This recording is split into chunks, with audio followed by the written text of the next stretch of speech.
ಒಡವೆನ ತಗೋಬೇಕು ಅಂತ ಹೋದ್ರೆ ಆ ಒಡವೆ ಮುಂದಕ್ಕೆ ಹೋಗ್ತಾ ಇತ್ತು.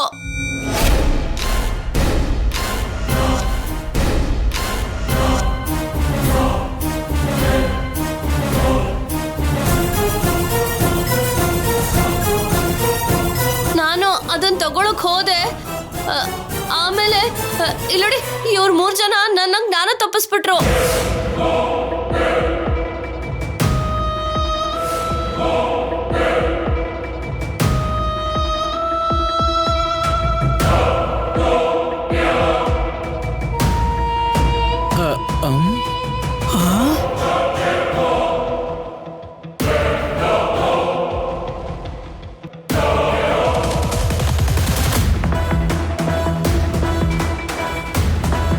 ಅಷ್ಟೇ ಭಾವನವ್ರೆ, ಅದಾದ್ಮೇಲೆ ನನಗೆ ಜ್ಞಾನನೇ ಇರಲಿಲ್ಲ.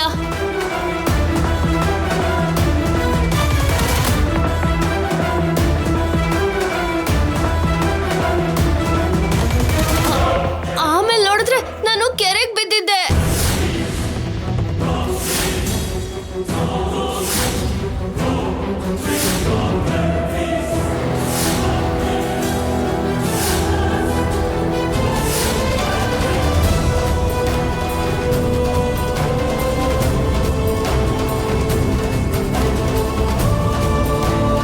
ನನ್ ತಾಳಿ ಭಾಗ್ಯ ಗಟ್ಟಿ ಇದ್ದಿದ್ದಕ್ಕೆ, ನನ್ ಮಗನ್ ಹಣೆ ಬರ ಚೆನ್ನಾಗಿದ್ದಿದ್ದಕ್ಕೆ ಉಸಿರು ಗಟ್ಟಿ ಹಿಡ್ಕೊಂಡು ಆ ಮೀನ್ ಹಿಡಿಯೋರ್ ಬಲೆಲ್ ಸಿಕ್ಕಾಕೊಂಡು ಪೆಟ್ಟಿಗೆಯಿಂದ ಆಚೆ ಬಂದೆ.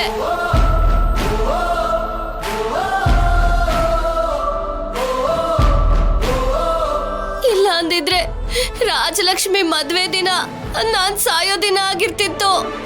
ಅಯ್ಯೋ,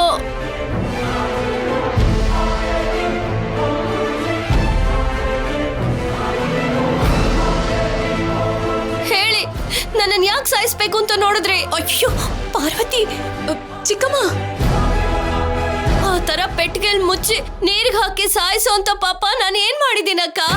ಹೇಳಿ.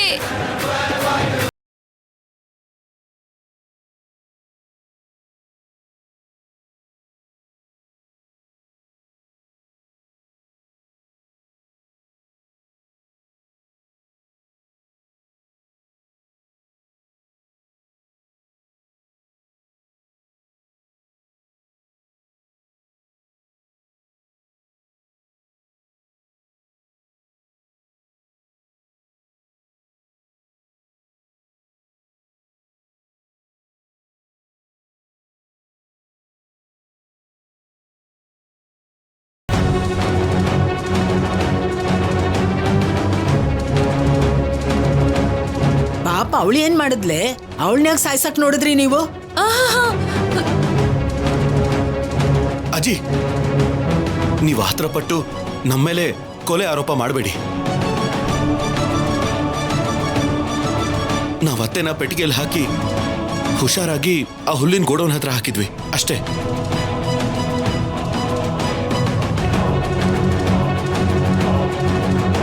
ಲೋ, ಅವ್ರ ಜೊತೆ ಸೇರ್ಕೊಂಡು ನೀನ್ ಯಾಕೋ ಈ ಕೆಲಸ ಮಾಡ್ದೆ? ಹೇಳೋ. ಯಾಕೆ ಅಂದ್ರೆ ಚಿಕ್ಕ ಮಾವ ಚಿಕ್ಕ ಅತ್ತೆ ಹತ್ರ ಕನ್ಯಾದಾನ ಮಾಡಿಸ್ತೀನಿ ಅಂತ ಮಾವ ಖಡಾಖಂಡಿತವಾಗಿ ಹೇಳಿದ್ರಲ್ಲ.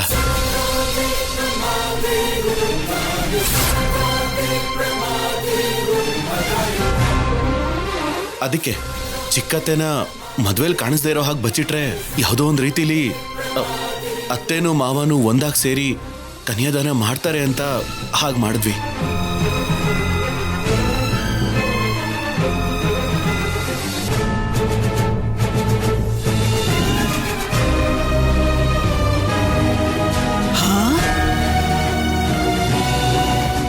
ಅಷ್ಟೇ ಅಲ್ಲ ಭಾವನವ್ರೆ, ಇವ್ರನ್ನ ಅಂತ್ಯ ನೋಡ್ಬೇಕು ಅಂತ ಇಷ್ಟಪಟ್ಟಿದ್ರು.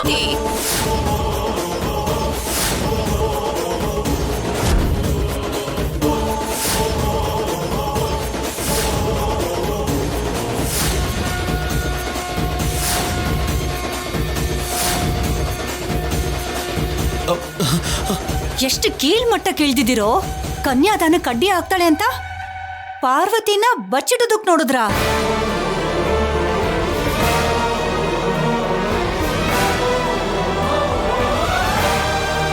ನೀನ್ ಚಿಕ್ಕೋನು, ನಿನಗ್ ಬುದ್ಧಿ ಇಲ್ಲ. ಅತ್ತಿಗೆ ಬುದ್ಧಿ ಏನಾಗಿತ್ತು?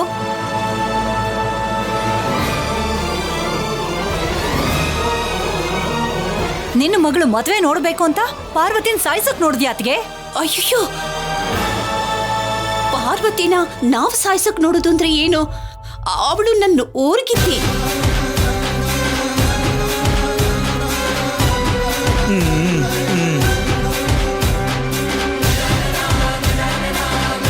ನನ್ ಜೊತೆಲಿ ಹುಟ್ಟಿದ ತಂಗಿಗಿಂತನೂ ಹೆಚ್ಚು.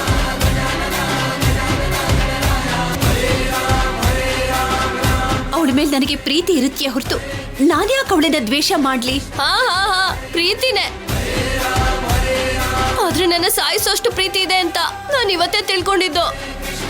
ಇಲ್ಲ ಪಾರ್ವತಿ, ಆ ಚಿಕ್ಕಮ್ಮ ನಮ್ಮನ್ನ ನಂಬಿ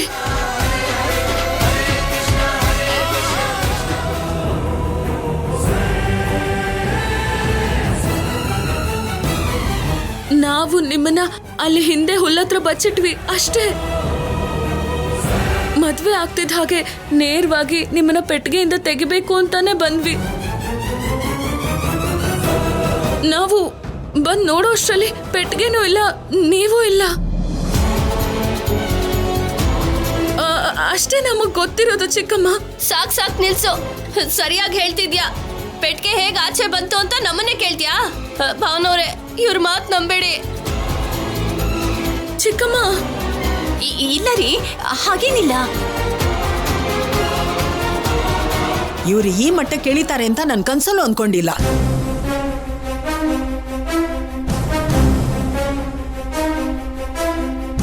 ನಮ್ ಮನೆಯವರೇ ಹೀಗ್ ಮಾಡಿದ್ರು ಅಂತ ಆಚೆ ಗೊತ್ತಾದ್ರೆ ನಮ್ ಮರ್ಯಾದೆ ಉಳಿಯತ್ತೇನೋ? ಮರ್ಯಾದೆ ಎಲ್ಲಮ್ಮ ಉಳ್ಕೊಂಡಿದೆ ಹೋಗೋದಕ್ಕೆ.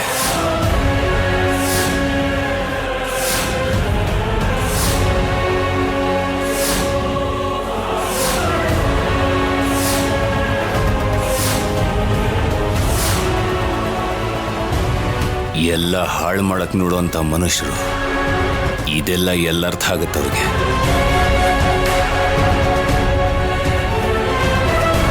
ಇದೆಲ್ಲ ಅವ್ರಿಗೆ ಅಭ್ಯಾಸ ಇದ್ದಿದ್ದೆ.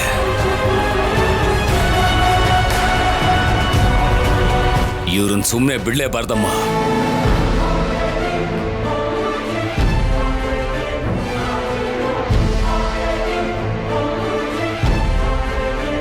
ಆವತ್ತು ಮದುವೆ ಮಂಟಪದಲ್ಲಿ ಮರ್ಯಾದೆ ತೆಗೆದಿದ್ದಕ್ಕೆ ಮನೆಯಲ್ಲಿ ಗೆರೆ ಎಳ್ದೆ. ಆದ್ರೆ ಇವತ್ತು ಪಾರ್ವತಿ ಪ್ರಾಣನೇ ಅಪಾಯಕ್ಕೆ ತಳ್ಳಕ್ ನೋಡಿರೋಂಥ ಈ ಮೂವರನ್ನ ಈ ಮನೇಲಿರಕ್ ಬಿಡೋಂಥ ಸಾಧ್ಯತೆನೇ ಇಲ್ಲ.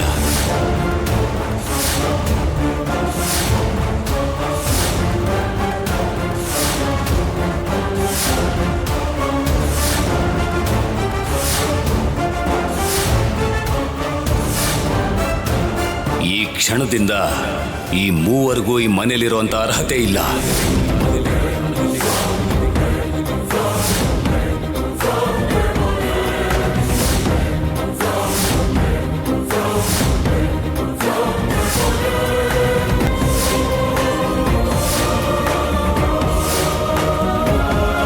ದಯವಿಟ್ಟು ನಮಗಂತ ಶಿಕ್ಷೆ ಕೊಡಬೇಡಿ. ನಾವ್ ನಿಜವಾಗ್ಲೂ ಚಿಕ್ಕಮ್ಮನ್ನ ಸಾಯಿಸ್ಬೇಕು ಅನ್ಕೊಳ್ಳಿಲ್ಲ. ನಮ್ಮನ್ನ ನಂಬಿ ದೊಡ್ಡಪ್ಪ. ನೀನ್ ಮಾತಾಡ್ಬೇಡ.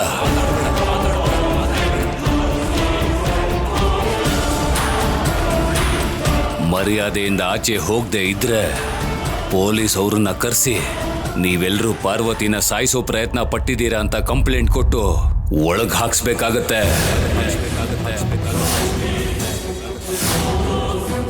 ಹೋಗಿ ಇಲ್ಲಿಂದ.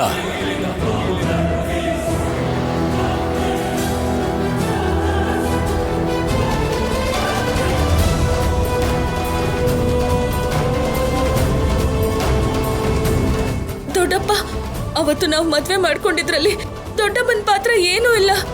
ಇವತ್ತು ಚಿಕ್ಕಮ್ಮನ ಬಚ್ಚಿಡೋದ್ರಲ್ಲೂ ದೊಡ್ಡಮ್ಮನ ಇನ್ವಾಲ್ವ್ಮೆಂಟ್ ಸ್ವಲ್ಪನೂ ಇಲ್ಲ. ಬೇಕು ಅಂದ್ರೆ ನಮ್ಮಿಬ್ರಿಗೂ ಶಿಕ್ಷೆ ಕೊಡಿ.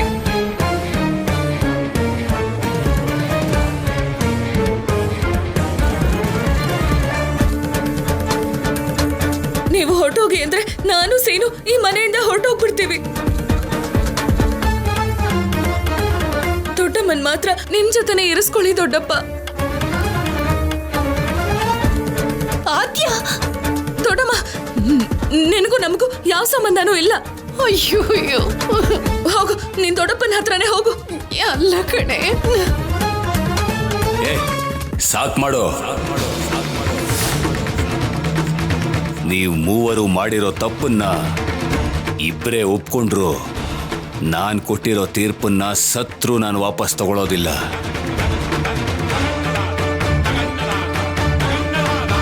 ಇಲ್ಲ ಅಂತ ಅನ್ಕೊಂಡಿರೋ ಹೆಂಡತಿನ ಹತ್ರಕ್ಕೂ ಸೇರ್ಸಲ್ಲ.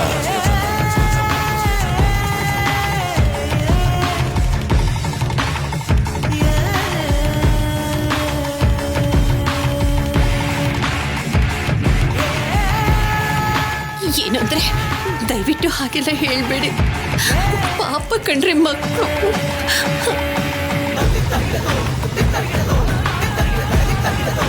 ಮದುವೆಲಿ ತಾಯಿನೇ ಇಲ್ಲದೆ ಹೋದ್ರೆ ಹೇಗೆ ಅಂತ ನಾನು ಒದ್ದಾಡ್ತಿದ್ದದನ್ನ ನೋಡೋಕಾಗದೆ ಪಾರ್ವತಿನ ಪೆಟ್ಕಿಲಿ ಮುಚ್ಚಿಟ್ರು ಅಷ್ಟೆ.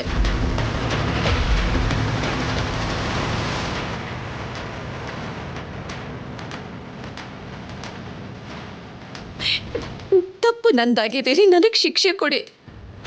ಈ ಮಕ್ಕಳನ್ನ ಮಾತ್ರ ಮನೆಯಿಂದ ಕಳಿಸ್ಬೇಡಿ ಅಂದ್ರೆ ನಿಮ್ದಮ್ಮಯ್ಯ ಅಂತೇನ್ರಿ. ದೊಡ್ಡಮ್ಮ, ಏನ್ ನೀನು ಏನ್ ಮಾತಾಡ್ತಿದ್ಯಾ? ನೀ ಸುಮ್ಮನೆ ಇರು ಆದ್ಯ, ಸುಮ್ಮನೆ ಬೇಡ ರೀ. ಸರಿ ಹೋಯ್ತು. ಅವ್ರನ್ನ ಕಳಿಸ್ಬೇಡಿ ಅಂತ ಇವಳನ್ನ ಕಳಿಸ್ಬೇಡಿ ಅಂತ ಅವರು. ಚೆನ್ನಾಗಿ ನಾಟಕ ಆಡ್ತಾ ಇದ್ದೀರಾ.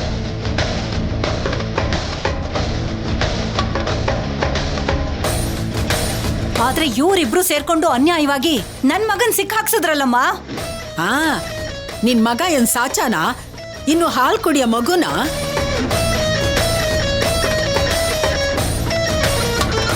ಅತ್ತೆ ಆದ್ಯ ಅಂತ ಅವ್ರನ್ನೇ ವಹಿಸ್ಕೊಂಡ್ ಬಂದು ಅವ್ರ ಬಗ್ಗೆ ಮಾತಾಡಿದ್ದು ನಿನ್ ಮಗನೇ ಅಲ್ವಾ? ಅಮ್ಮ,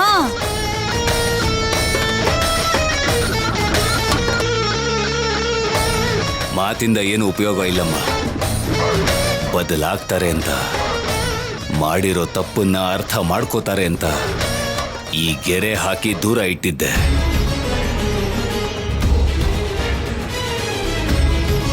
ಇವರು ಬದಲಾಗ್ದೆ ಮನುಷ್ಯರು ಅನ್ನೋ ಮಾನವತ್ವನೂ ಬಿಟ್ಟು ಮನೆಯವರನ್ನೇ ಸಾಯಿಸುವಂತ ಕೀಳು ಮಟ್ಟಕ್ಕೆ ಇಳಿದಿದ್ದಾರೆ. ಇಲ್ಲ ರೀ, ಇಲ್ಲ ರೀ.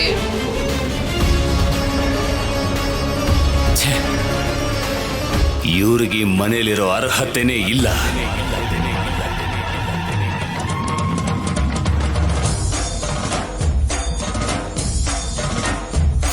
ಈ ಗೆರೆಯಿಂದ ಇವರು ಬದಲಾಗಲ್ಲಮ್ಮ, ಈ ಗೆರೆಯಿಂದ ಇವರು ಬದಲಾಗಲ್ಲ.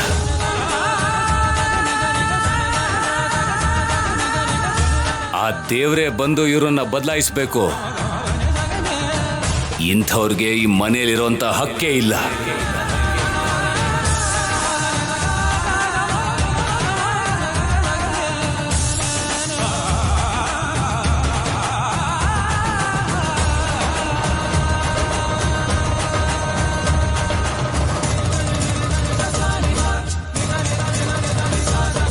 ಶಿವರಾಜು, ಪದ್ಮ, ಆ ಮೂವರನ್ನ ಕತ್ ಹಿಡಿದು ಮನೆಯಿಂದ ಆಚೆ ದಬ್ಬಿ. ಪಾರ್ವತಿ, ಅಯ್ಯೋ, ದೊಡ್ಡಮ್ಮ, ದೊಡ್ಡಮ್ಮ, ಸಾಕು ನೋಡಿ. ಮನೆಯಿಂದ ಆಚೆ ಹಾಕಿ. ಪಾರ್ವತಿ, ಅತ್ತೆ ಬಿಡಿ ಅತ್ತೆ. ಕೇಳು. ದಯವಿಟ್ಟು ಅತ್ತೆ, ಬೇಡ, ಬೇಡ ಪಾರ್ವತಿ. ದೊಡ್ಡಮ್ಮ ನಮಗೋಸ್ಕರ ಗೆರೆ ದಾಟಿ ದೊಡ್ಡಪ್ಪನಿಂದ ಸ್ವಲ್ಪ ದೂರ ಆಗಿದ್ದಾರೆ. ಈಗ ಮನೆ ದಾಟಿದ್ರೆ ಅವರನ್ನ ನೋಡೋಕ್ಕೂ ಆಗದೆ ಇರೋ ಹಾಗೆ ಪೂರ್ತಿಯಾಗಿ ದೂರ ಆಗ್ಬಿಡ್ತಾರೆ. ಇಲ್ಲ, ಏನೋ ಒಂದ್ ಮಾಡಿ ದೊಡ್ಡಮ್ಮನ್ನ ಇಲ್ಲೇ ಇರೋ ಹಾಗೆ ಮಾಡ್ಬೇಕು, ಏನೋ ಮಾಡ್ಬೇಕು.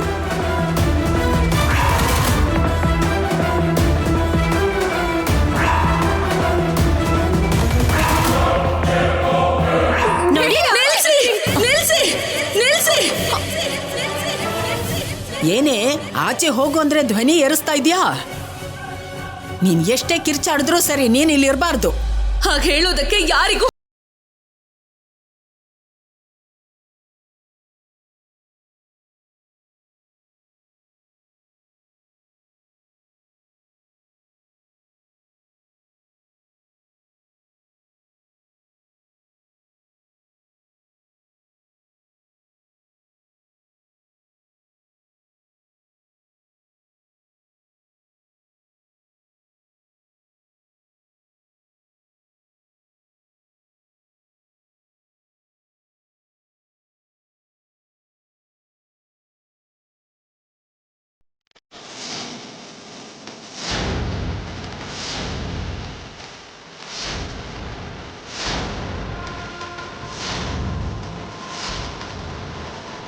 ನಮ್ಮನ್ನ ಮನೆಯಿಂದ ಹೊರಗೆ ಹಾಕೋ ಹಕ್ಕು ಯಾರಿಗೂ ಇಲ್ಲ.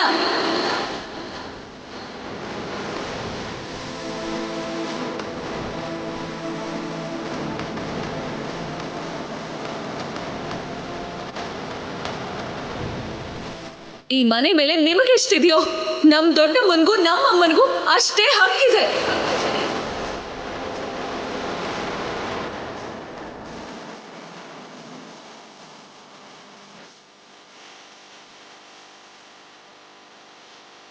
ಆದ್ಯ, ಏನಮ್ಮ ಇದು? ಏನಿದು ಬುದ್ಧಿ ಇಲ್ದೇನೆ ಮಾತಾಡ್ತಿದ್ಯಾ ನೀನು? ಅವಳು ಬುದ್ಧಿ ಇಲ್ದೆ ಮಾತಾಡ್ತಿಲ್ಲ, ಎಲ್ಲ ಮುದ್ದಾಗೆ ಮಾತಾಡ್ತಿದ್ದಾಳೆ. ಚೆನ್ನಾಗಿ ಟ್ರೈನಿಂಗ್ ಕೊಟ್ಟಿದ್ಯಾ? ಇಲ್ಲ ಅತ್ತೆ, ಹಾಗೇನೂ ಇಲ್ಲ ಅತ್ತೆ. ಇಲ್ಲ ಅಂದ್ರೆ ಈ ಮನೆ ಅವ್ರಿಗೆ ಸೇರ್ಬೇಕಾಗಿರೋದು ಅಂತ ಇವಳಿಗೆ ಹೇಗೆ ಗೊತ್ತಾಗುತ್ತೆ?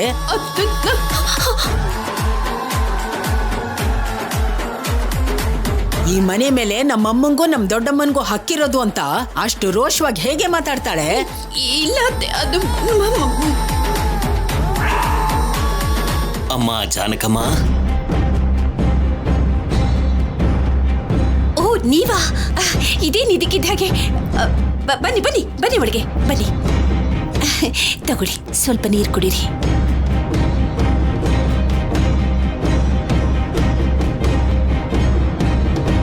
ಜಾನಕಮ್ಮ, ಈ ಹುಡುಗಿ ಇವಳು ನನ್ನ ತಂಗಿ ಮಗಳು, ನಮ್ ಜೊತೆನೇ ಇದ್ದಾಳೆ ಇವಳು. ದೊಡ್ಡಮ್ಮ ಯಾರು? ನಿಮ್ ತಾತನ ಸ್ನೇಹಿತ ಕಣಮ್ಮ. ನಿಮ್ ದೊಡ್ಡಮ್ಮ ತಿಂಗಳು ಕಳಿಸ್ತಾ ಇರೋ ಹಣದಲ್ಲೇ ಜೀವನ ಮಾಡ್ತಾ ಇದ್ದೀನಿ ಕಣಮ್ಮ. ಅದೇನು ಅಂದ್ರೆ ಈ ನಡುವೆ ನಿಮ್ಮಿಂದ ದುಡ್ಡೇ ಬಂದಿಲ್ಲಮ್ಮ. ಅಣ್ಣಯ್ಯ, ನಮ್ಮನೆ ಪರಿಸ್ಥಿತಿ ಸರಿ ಇದ್ದಿದ್ರೆ ನೀವಿಲ್ಲಿವರೆಗೂ ಬರೋ ಅವಶ್ಯಕತೆ ಇರಲಿಲ್ಲ. ನಾನು ಅವ್ರ ಹತ್ರ ಕೇಳಿ ನಿಮಗೆ ಕಳಿಸ್ಕೊಟ್ಬಿಡ್ತಿದ್ದೆ. ಹೇಳ್ಕೊಳಕ್ಕಾಗದೇ ಇರೋಂಥ ಪರಿಸ್ಥಿತಿ ಅಣ್ಣ. ಪರಿಸ್ಥಿತಿ ಏನು? ಈ ಆಸ್ತಿ, ಈ ಮನೆ ಎಲ್ಲ ನಿಂದು ನಿನ್ ತಂಗಿದೆ ಅಲ್ವೇನಮ್ಮ?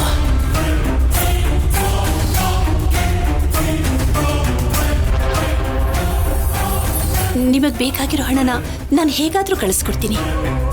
ನನಗೆ ಒಂದೇ ಒಂದು ವಾರ ಅವಕಾಶ ಕೊಡಿ ಅಣ್ಣ. ಸರಿ ಕಣಮ್ಮ.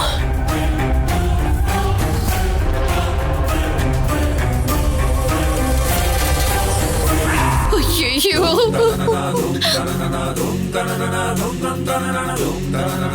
ಅವತ್ತು ಅವ್ರ ಅಮ್ಮ ಮಾಡಿರೋ ಕೆಲ್ಸಕ್ಕೆ ನಿನ್ ಜೀವನ ಹಾಳಾಗ್ಬಾರ್ದು ಅಂತ ನನ್ ಮಗನ್ ಕೈಲಿ ತಾಳಿ ಕಟ್ಸಿ ನಿನ್ಗೊಳ್ಳೆ ಜೀವನ ಕೊಟ್ಟಿರೋದಕ್ಕೆ ನಮ್ಗೊಳ್ಳೆ ಪಾಠ ಕಲ್ಸಿದ್ಯೇ.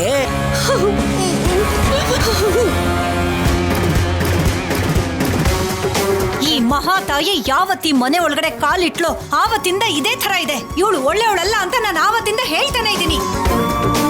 ಆವತ್ತು ಬಂಗಾರದಂತ ನನ್ನ ಮಗನ ಕೈಲಿ 3 ಗಂಟೆ ಹಾಕಿಸ್ಕೊಂಡ್ಲು.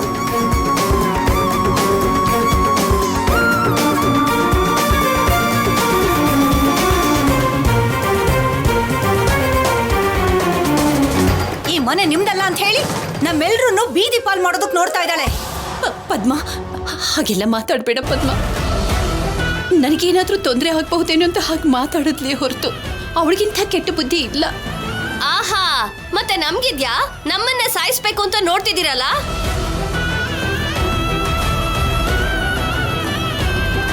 ಅಕ್ಕ, ಈಗ್ಲೂ ಕೂಡ ನಿನ್ ತಂಗಿ ಮಗಳ ಬಗ್ಗೆನೇ ಯೋಚಿಸ್ತಿದ್ಯಾ ಹೊರತು ಈ ಕುಟುಂಬದಲ್ಲಿ ಯಾರ ಬಗ್ಗೆ ಆದ್ರೂ ಯೋಚಿಸ್ತಿದ್ದೀರಾ?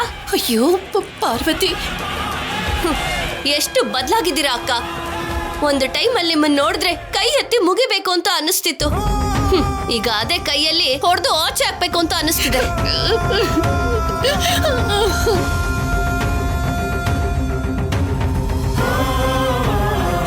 ನೋಡಿದ್ಯಾ ರಾಜು, ಇವಳನ್ನ ಗೆರೆಯಿಂದ ಆಚೆ ಇಟ್ಟಿರೋದಿಕ್ಕೆ ನಿನ್ ಹೆಂಡತಿ ಆದ್ಯನ್ ಮನ್ಸಲ್ಲಿ ಎಷ್ಟು ವಿಷ ತುಂಬಿಸಿದಾಳೆ ಅಂತ. ಅತ್ತೆ ಅತ್ತೆ, ಇಲ್ಲ ಅತ್ತೆ, ಖಂಡಿತವಾಗ್ಲೂ ಇಲ್ಲ ಅತ್ತೆ. ಅದರಲ್ಲಿ ವಿಷ ಇಲ್ಲಿಂದ ಬಂತಮ್ಮ, ಅದು ವಾಸ್ತವನೇ ಅಲ್ಲ. ಅಯ್ಯೋ, ಹಾಗೆ ಹೇಳ್ಬೇಡಿ ಅಂದ್ರೆ ಅತಿನ ಹತ್ರ ನಾನು ಏನು ಹೇಳಿಲ್ಲ. ಹೋದ ವಾರ ನಮ್ಮ ತಂದೆ ಸ್ನೇಹಿತರು ಬಂದಿದ್ರು. ಅವರು ಬಾಯಿ ತಪ್ಪಿ ಮಾತಾಡಿದ್ದನ್ನ ಕೇಳಿ ಇವಳು ಏನೋ ಗಡಿಬಿಡಿನಲ್ಲಿ ಹಾಗೆ ಮಾತಾಡ್ಬಿಟ್ಟಿದ್ದಾಳೆ. ಅವಳಿಗೆ ಏನೂ ಗೊತ್ತಿಲ್ಲ ರೀ. ಅವಳು ಹೇಳಿದ ಮಾತನ್ನ ದೊಡ್ಡದಾಗಿ ತಗೋಬೇಡಿ ಅಂದ್ರೆ ಗೊತ್ತಿಲ್ಲದೆ ಹೇಳಿದಾಳೆ. ಹೇಳಿದ ಮಾತನ್ನ ಸ್ವೀಕರಿಸಬೇಕು ಅಂತಾನೆ ಅವಳು ಹಾಗೆ ಮಾತಾಡಿದ್ದು. ಅವಳು ಮಾತಲ್ಲಿ ಹಕ್ಕಿನ ಬಗ್ಗೆ ಬಿಟ್ಟು ಇಷ್ಟು ವರ್ಷ ನಾನು ಕಾಪಾಡ್ಕೊಂಡು ಬಂದಿರೋದ್ರ ಬಗ್ಗೆ ಚೂರು ಗೌರವ ಇಲ್ಲ. ಅದಕ್ಕೆ ಆಸ್ತಿ ನಂದು ಅಂತ ಹೇಳ್ತಿದ್ದಾಳೆ, ನಮ್ದು ಅಂತ ಹೇಳ್ತಾ ಇಲ್ಲ. ಇಲ್ಲ ರೀ,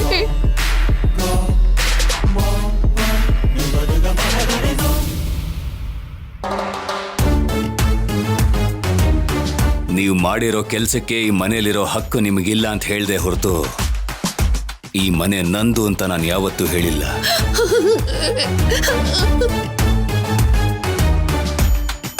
ನಾನು ನಮ್ದು ಅನ್ಕೊಂಡಿದ್ದೆ, ನೀವು ನಿಮ್ದು ಮಾತ್ರ ಅನ್ಕೊಂಡಿದ್ದೀರ.